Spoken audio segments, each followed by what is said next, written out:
هيئات رسمية وغير رسمية في المغرب تطالب منذ سنوات بإعادة النظر في قانون الأسرة وتعديله بعد 20 سنة على إقراره، وذلك لأسباب مختلفة معظمها تثير جدلا في البلاد، يتعلق أبرزها بإعادة النظر في قوانين الإرث والمساواة فيه بين الجنسين وتجريم زواج القاصرات.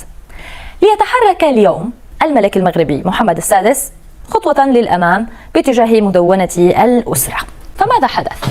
مشاهدينا، العاهل المغربي ترأس جلسة عمل بالقصر الملكي بالدار البيضاء، حضر فيها وزير الأوقاف والشؤون الإسلامية أحمد التوفيق ووزير العدل بصفتهما أعضاء في الهيئة المكلفة بمراجعة مدونة الأسرة.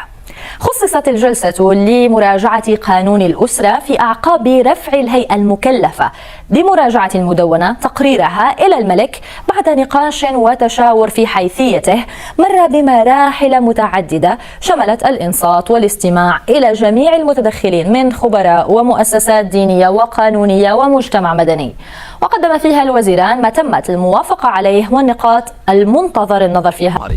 لا تنسوا الاعجاب بالفيديو والاشتراك في القناة تشجيعا لنا لنستمر بنشر المزيد إن شاء الله.